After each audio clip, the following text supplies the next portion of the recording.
Hey y'all, Melissa Watson Ward with Shattering Ceilings.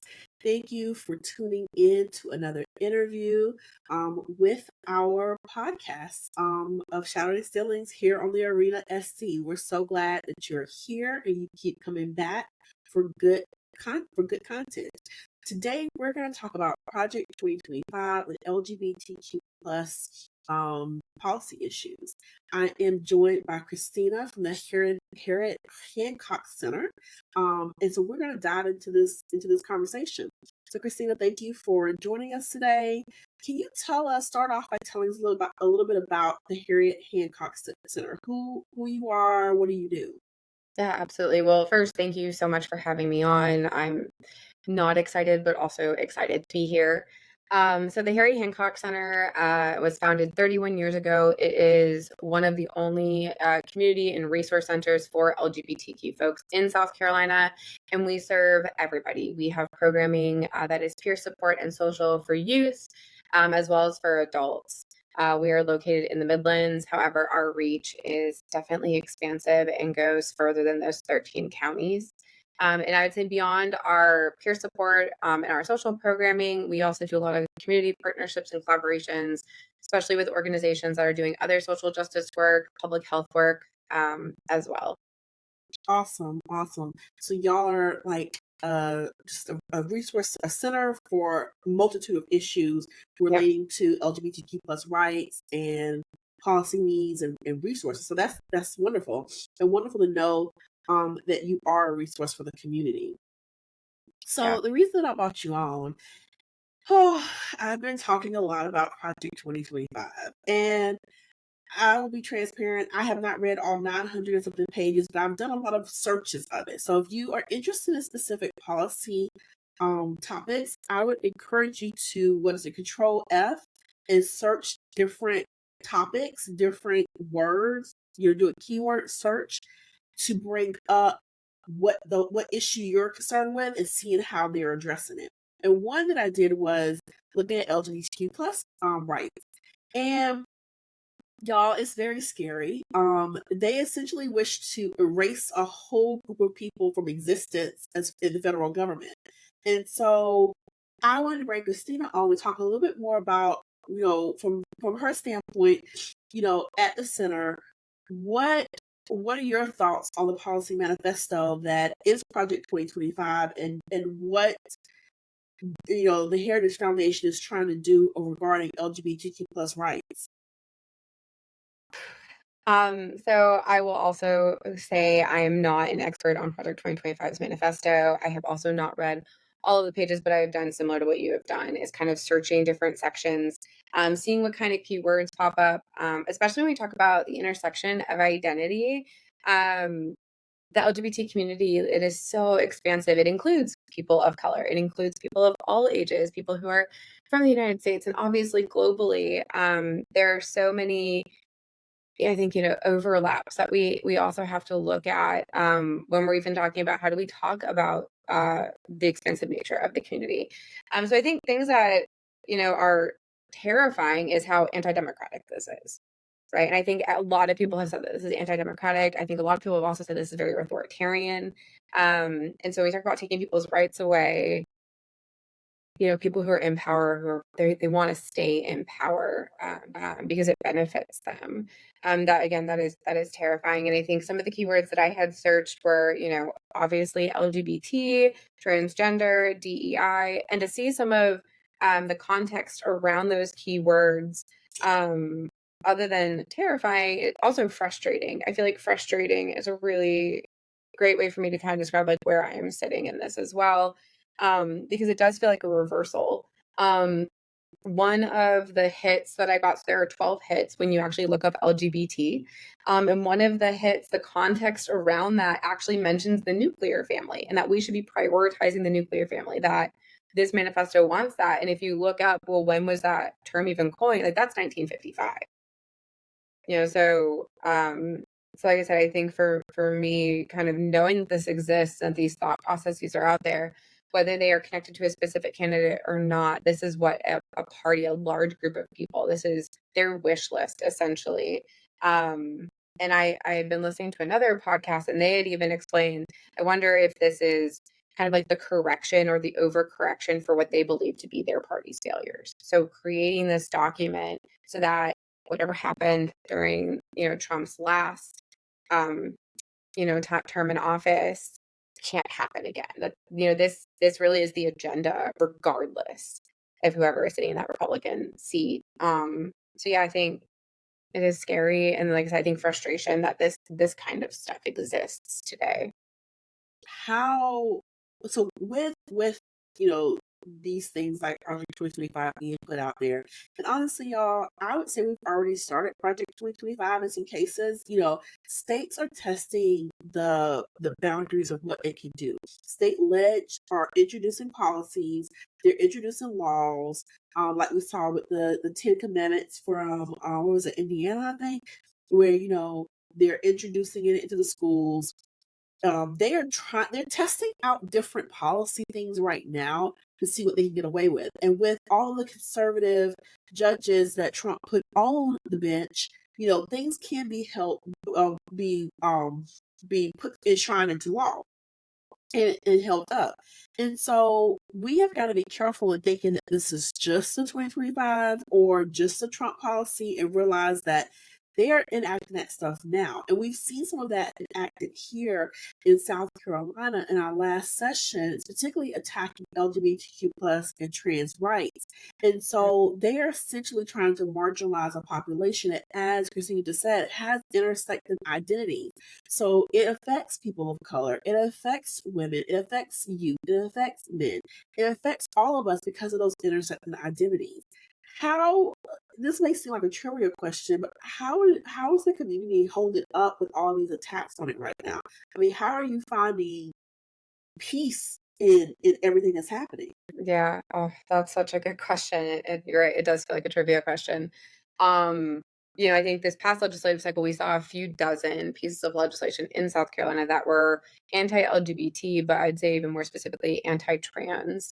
They are very targeted to the trans community. And again, can't speak for everybody, but I think for me, knowing the work that we are doing at the Harriet Hancock Center, to create space for the community to come and one, be in community, be with people that are like-minded, supportive, and affirming, I think helps me kind of have that hope.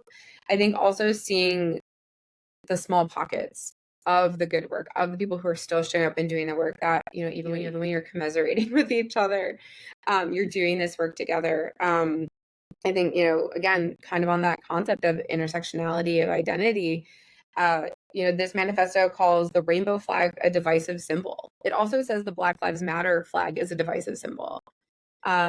I have a public health background, and I will say often to folks that the rights of birthing people are the same rights of people of color. It's food insecurity, it's queer health, it all, you have to care, because when they come after one group, they're gonna come after everybody else.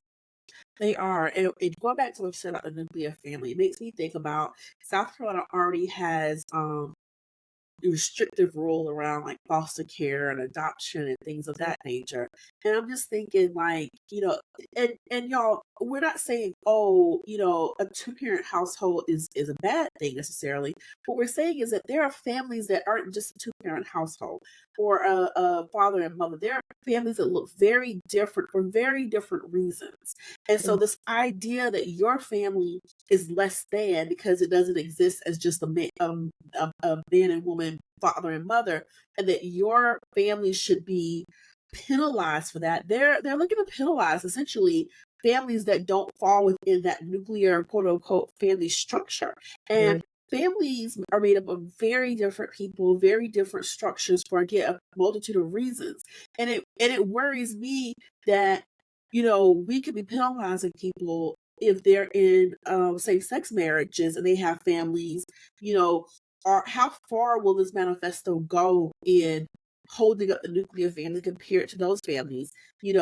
I don't know how far it could go. It scares me as far as how far it could go. It could essentially outlaw families that don't fall within what they think is the ideal family. And so it's very scary. And like I said, it also includes language trying to erase gender identity Mm, as a thing. Um, and also, you talking about it not just impacting trans individuals. And sorry, y'all, allergies are bothering me today. Not just impacting trans individuals, but like women's studies and things of that nature. mm, They are really trying to take our identities away from us. And this is not about identity politics, but in the sense that our identities do make us who we are. And so this idea that you're going to criminalize that or minimize that is very scary, and what could happen or what could come from these bills and legislations and executive orders that they will try to enact on day one is very scary. And this isn't just a conversation that, scare you, but to let you know how serious this is. yeah. I think something to even add on to that, Melissa, is this came out not this year. This came out last year. And as you said, there have been changes happening that were moving in this direction. And I think now people are paying attention to it, now that they feel like it might be attacking them. And um, I was looking at a fact check earlier and it had said, oh, this isn't trying to erase gay marriage. And what's so funny about that is like, maybe it doesn't blatantly say that, but all of the rhetoric around nuclear family, around stable marriage, around mother father household, how they're defining, they want to remove, like you said, they're attacking gender expansiveness. The word femininity is on page 259. Like they are doing that without blatantly saying it. They are absolutely doing that. And I think it's, again, they're trying to create this mold of what they believe, not just family should be, but what our society should be. And taking it, and I said it feels very authoritarian. It is taking away your personal freedoms. Um, I know I've had conversations with other folks. When you hear somebody say, "Oh, smaller government," I don't always know if they know what that means. Often smaller government doesn't mean, less government for folks. I think they think no federal government, bring it to the states, and then the states say, we just want to do whatever we want without Big Brother telling us what we can or cannot Yeah. do to these people. And this is why some of these rights coming back, or some of these issues coming back to the states to make a decision, have been so harmful when we talk about abortion care, when we talk Yeah. about gender affirming healthcare, because they are not doing right by the people in those states. It's not about smaller government. It's about who gets to have the power and who gets to have control. And that's exactly what this is. It is laying out the plans so anybody can pick it up and say, here's how we're going to take that power and here's what we're going to do with it. But y'all, we're in one country. My rights in South Carolina shouldn't be vastly different than my rights in California, especially my right to exist as the person that I am. We're not talking about, how you driving rights and differences on driving or differences on, taxes, things of that nature. We're literally talking about people's fundamental rights to exist in the reality of who they are, and that could be vastly different. And actually, they say it's going to come back to the state rights. My assumption from reading that is that they're going to be national bans on stuff. So they're talking about banning some of this language from the Mhm. national, from federal legislation. So it's not going to be just that it's going to be state rights, but they're going to ban on a national level people. They're banning people. Essentially, what they're doing. So, Christina, during this time, especially, leading up to this election, depending on what happens with the election, and even if even if the 2025 Project 2025 isn't enacted in whole, we know that no matter what, state legislatures are going to probably try to pick up some of this language and pick up some of these initiatives and policies. How can our listeners act as an ally, or even better yet, act in solidarity with the LGBTQ plus community? Oh gosh. I think there's so many different ways that you could enter this work. And I think a lot of it comes back to like, what are you comfortable with? I think one of the biggest thing is make sure that you know your state's rules around being registered to vote and being registered and then getting out and voting. It is a Tuesday. I know that not everybody gets that day off, but making sure you make that time to go do that. I think, finding organizations that are doing good work like the Harriet Hancock Center, donating your money. Donating time is wonderful. We have dozens of volunteers, but donating money helps the ideas of those volunteers and the needs of the community actually get put into action. So donating money. I think legislatively, making sure your local legislators and your state legislators actually know where you stand on these issues and put pressure on them. Um, get them out of office. You know, I think that's using your voting power, but also telling them what you stand for, and if this person's supposed to represent you, what they should be representing. I mean, I really think those are probably the most, transformative ways is like using your power as a voting citizen, making sure your voice is heard, donating your money. If you don't have the money, donating your time, and actually having conversations with people in the community. I think there's so many assumptions. And again, like I said, a lot of the rhetoric is super harmful, and they're weaponizing language and trying to create this narrative that makes folks fear the LGBT community. It makes folks fear transgender people. Make sure that you are actually getting to know these people and not judging them. Yes, that's a really good point. Make sure you get to know your neighbors, y'all. And I think what makes America so beautiful is the diversity of people, diversity of thought, and we don't want cookie cutter families around here. We don't want cookie cutter people who everyone looks and thinks the same. I mean, that is what makes this country so strong, is the diversity that we have. And so they're looking to do away with that. And it's very scary. So love on your LGBTQ plus, transgender friends and family. Be in solidarity. And remember, even if you think this issue doesn't impact you, it's a slippery slope, y'all. When they start taking rights away from one group of people, it's a test case to see if they can take rights away from all. So don't let them get away with this. I want to thank Cristina for joining us and y'all for bearing with me with this runny nose I have. Cristina, thank you for joining us today. You can support the Harriet Hancock Center. What is the website? It's just that www.harriethancockcenter.org. Wonderful, wonderful. Well, y'all heard it here. Let me know, what y'all think in the comments. Y'all are able to comment on these interviews. And we really, again, thank y'all for joining us for another interview with Shattering Ceilings. You know what the deal is. Please make sure that you subscribe so that you can continue getting good content like this. Thank you.